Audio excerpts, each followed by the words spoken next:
अस्तित्व की खोज।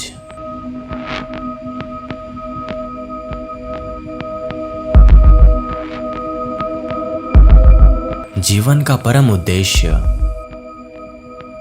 महासत्य, महाज्ञान, मृत्यु के बाद का जीवन। जब हम इन सभी चीजों के बारे में सोचते हैं तो आज के मॉडर्न लोगों को लगता है कि ये क्या बेकार की बातों के बारे में सोच रहे हो, पागल हो क्या। इसी सोच की वजह से हम ये सब बातें करने से डरते हैं कि लोग क्या सोचेंगे।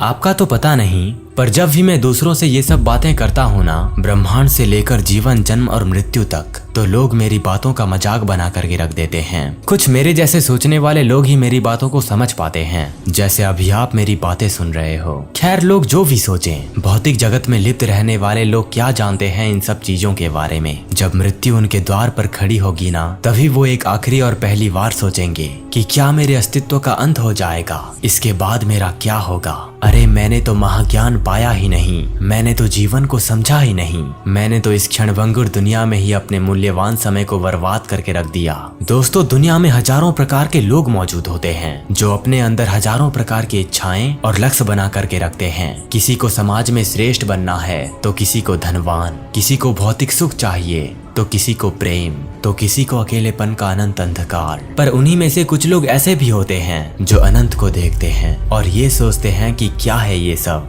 समय तो बीत रहा है, मेरे शरीर से लेकर ये दुनिया और दुनिया में मौजूद समग्र जीव जंतु और प्राणी, पेड़ पौधों से लेकर सारा ब्रह्मांड धीरे धीरे अपने अंत और विनाश की ओर आगे बढ़ रहा है। क्या मैं अपना सारा जीवन बाकी आम लोगों की तरह मौज मस्ती करके बिता दूं, किताबों को रट्टा मारकर, जॉब पाकर, शादी करके, खा पीकर ऐसे ही एक दिन मर जाऊंगा, या इस महासत्य को पहचान कर अपने ज्ञान का इतना विकास कर लूं जो मुझे दूसरों से अलग सोच और एक अलग जीवन प्रदान करेगा, जो मुझे परम सत्य से मिलवाएगा और एक अनंत शांति प्रदान करेगा, जो असल में एक महाज्ञानी का अमूल्य धन होता है। ज्ञान। आखिर क्या है ज्ञान? वह चीज जिसे आप महसूस करते हो, वो नहीं जो आप किताबों में पढ़ते हो। अरे असल ज्ञानी का काम तो अनुभव और क्षणभंगुरता के सत्य को महसूस करना है, जो मानव को दुनिया में से एक भिन्न प्राणी बनाती है। अब जब हम अपने आप को देखते हैं, अपने भीतर झांकने का प्रयास करते हैं, तो एक ध्वनि प्रकट होती है जिसे मैं कहा जाता है। आखिर क्या है ये मैं? मन,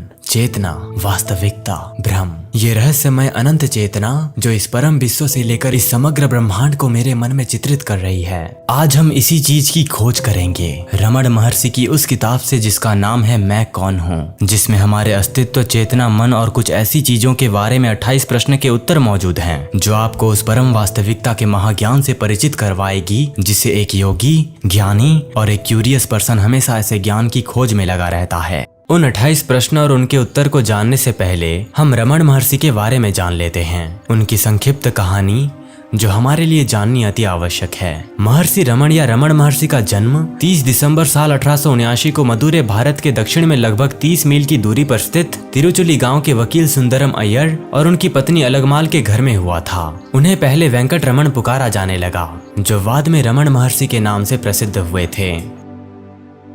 रमण महर्षि की ये जो किताब मैं कौन हूँ है, ये स्व जांच यानी कि सेल्फ इंक्वायरी पर आधारित प्रश्न और उत्तरों का एक समूह को दिया गया शीर्षक है। ये 28 प्रश्न श्री एम शिवप्रकाशम पिल्लई द्वारा श्री रमण महर्षि के सम्मुख लगभग साल 1902 में रखे गए थे। श्री पिल्लई, जिन्होंने रमण महर्षि को वो प्रश्न पूछे थे, वो दार्शनिक शास्त्र के स्तनक थे। साल 1914 में वो अपनी एक सरकारी यात्रा के समय उन्होंने अरुणाचलम में स्थित विरूपाक्ष पहाड़ी की गुफा में श्री रमण महर्षि से भेंट की थी। उन्होंने उस समय रमण महर्षि से आध्यात्मिक मार्गदर्शन मांगा और स्व जांच से जुड़े प्रश्न के उत्तर जानने चाहे। उस समय रमण महर्षि मौन व्रत धारण किए हुए थे, इसीलिए उन्होंने उनके प्रश्न के उत्तर लिखित रूप से दिया था।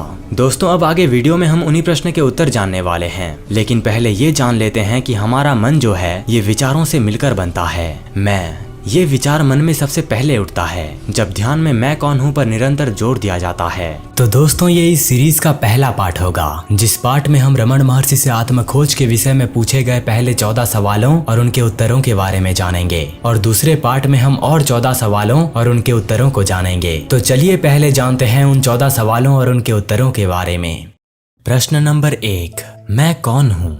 रमण महर्षि पिल्लई से कहते हैं, स्थूल शरीर 7 हास्यों यानी धातुओं से बना है। मैं 5 संज्ञानात्मक ज्ञानेंद्रियां नहीं हूँ, मतलब सुनने, स्पर्श, दृष्टि, स्वाद और गंध की इंद्रियां, जो अपने से संबंधित सभी वस्तुओं को पकड़ लेती हैं, जैसे कि भाषा, हरकत, लोभ, उत्सर्जन जिसके अपने अपने कार्य होते हैं, अर्थात बोलना, हिलना, ग्रहण करना और आनंद लेना। मैं 5 महत्वपूर्ण वायु या प्राण आदि भी नहीं हूँ जो क्रमशः 5 कार्य करते हैं, श्वास प्रश्वास आदि।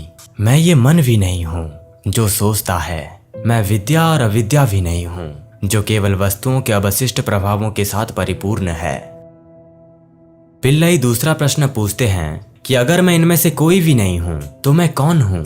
रमण महर्षि कहते हैं, ये नहीं कहकर उपरोक्त जो भी उत्तर थे वो सभी को नकारने के बाद सिर्फ जागरूकता बच जाती है जो मैं हूँ। जागरूकता की प्रकृति क्या है? जागरूकता की प्रकृति अस्तित्व, चेतना और आनंद है। रमण महर्षि सिखाते हैं कि जागरूकता ही स्वयं का सच्चा स्वरूप है। ये अपरिवर्तनीय अंतर्निहित वास्तविकता है जो हम सब में मौजूद होता है। जागरूकता किसी विशेष विचार, भावना या संवेदना तक सीमित नहीं है। ये शुद्ध चेतना है जो हमारे सभी अनुभवों से अवगत है। रमण महर्षि ये भी सिखाते हैं कि जागरूकता सत्य, चित्त और आनंद है, जिसका अर्थ होता है अस्तित्व, चेतना और आनंद। इसका मतलब ये है कि जागरूकता न केवल जागरूक है बल्कि वास्तविक और आनंददायक भी है। ये समस्त अस्तित्व का स्रोत है और ये परम सुख है।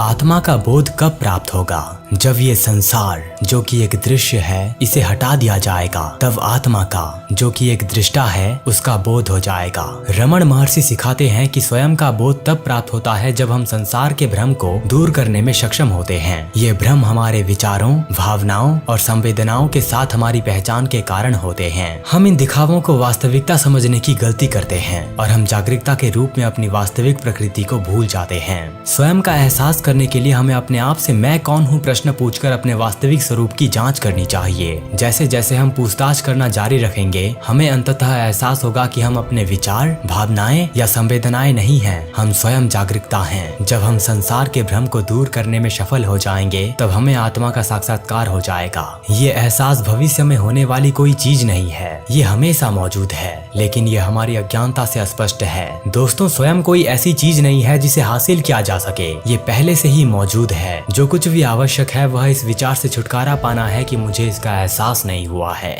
क्या संसार में रहते इसे वास्तविक मानते हुए भी आत्मा का बोध नहीं होगा? अरे संसार स्वयं के प्रति में बाधा नहीं है, बाधा ये विचार है कि मैं करता हूँ। रमण महर्षि सिखाते हैं कि संसार स्वयं के प्रति में बाधा नहीं है। अरे असली बाधा तो अहंकार के साथ हमारी पहचान है। अहंकार स्वयं की झूठी भावना है जो तब उत्पन्न होती है जब हम ये मानते हैं कि हम ही हमारे विचार, भावनाएं और संवेदनाएं हैं। जब हमारी पहचान अहंकार से हो जाती है तो हम लगातार दुनिया को नियंत्रित करने और इसे अपनी इच्छाओं के अनुरूप बनाने की कोशिश कर रहे हैं। इससे बहुत दुख पैदा होता है क्योंकि दुनिया हमेशा बदलती रहती है और अप्रत्याशित होती है। स्वयं को महसूस करने का तरीका अहंकार को त्यागना है। इसका मतलब ये एहसास करना है कि हमारे विचार, भावनाएं या संवेदनाएं हम नहीं हैं। दोस्तों, ये याद रखिए कि संसार में रहकर भी मनुष्य इससे मुक्त हो सकता है।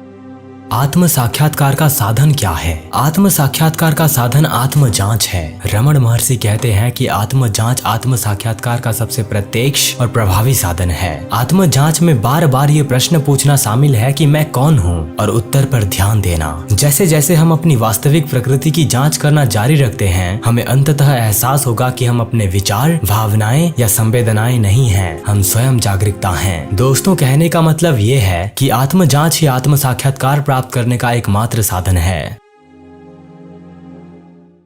आत्मा और मन में क्या अंतर है? रमण महर्षि के अनुसार स्वयं ही अंदर का वास्तविकता आप है, जो आप वास्तविक में गहरे स्तर पर हैं। ये जागरूकता की एक उज्जवल रोशनी की तरह है जो हमेशा मौजूद रहती है। दूसरी ओर दिमाग एक उपकरण या मशीन की तरह है जो आपको सोचने, याद रखने और चीजों का अनुभव करने में मदद करता है। ये विचारों और भावनाओं की एक धारा की तरह है जो लगातार आती और जाती रहती है। तो स्वयं आपका वो हिस्सा है जो बदलती नहीं है। चाहे आपके मन में कोई भी विचार या भावनाएं क्यों ना आ जाएं, वो हमेशा मौजूद रहता है। ये आपके अस्तित्व के मूल की तरह है। हालांकि मन हमेशा बदलता रहता है, एक नदी की तरह जो बहती रहती है। कभी ये शांत होता है तो कभी लहरों से भरा होता है। जब हम स्वयं को जानने के बारे में बात करते हैं तो इसका अर्थ है कि अपने मन में विचारों और भावनाओं से परे जाना और अपने उस गहरे हिस्से स्वयं से जुड़ना।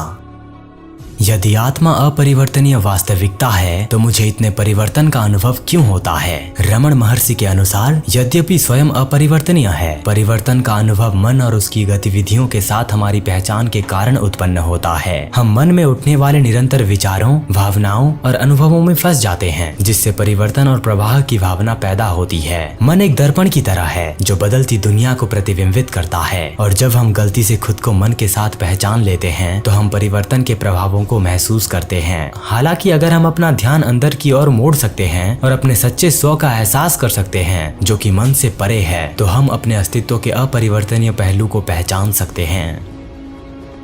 यदि आत्मा शुद्ध साक्षी है तो मुझे संसार से इतना जुड़ाव क्यों महसूस होता है? हम दुनिया से जुड़ाव महसूस करते हैं क्योंकि हमारा मानना है कि हम अलग अलग व्यक्ति हैं। ये समझकर कि हम शुद्ध साक्षी हैं और आत्म जांच का अभ्यास करके हम बदलती दुनिया के प्रति लगाव को छोड़ सकते हैं और आंतरिक संतुष्टि पा सकते हैं।